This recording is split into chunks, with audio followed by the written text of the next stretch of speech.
Okay, Gluteus Medius, part 1. We're talking about Gluteus Medius because, in my opinion, it is the most important muscle in the body. It's certainly the most important muscle in the lower body.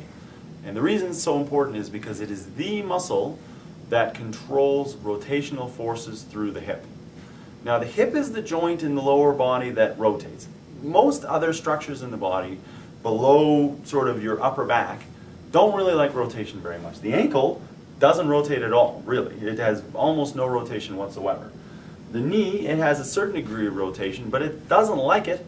If you look at the number one way we traumatically injure knees, it's always with a twist. So we don't want to have too much rotational force through there.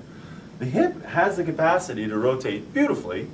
The low back, which lives right next to it, doesn't like rotation that much either. If you think of how many injuries happen to the back with a twist, that's not a coincidence. It doesn't rotate well. It doesn't have a lot of flexibility to it. So the hip is the structure that rotates. And the muscle that controls that rotation is gluteus medius, and then some of the other deep intrinsic muscles of the hip. Okay? Now, you're going to hear me say this over and over and over again on this website.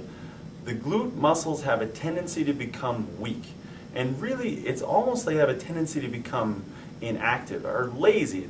You know, lazy makes it sound like it's their fault, but it has a little bit to do with the neurology of it, the type of muscle they are. Certain muscles, in the presence of pain or discomfort or disuse, they become weak. Certain muscles become tight.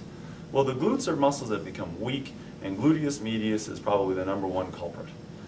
I love starting with glute med strengthening exercises. Is one of the first things I always teach because they're relatively easy to learn.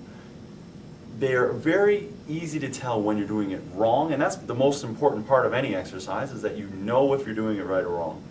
And you get the most bang for your buck with gluteus medius because so many of the injuries that we treat are really due to a lack of controlled rotation in the leg. So we're going to start in the next video talking about how do we actually strengthen gluteus medius, and then there's going to be another video that's going to talk about what do we do if we're having problems with this exercise.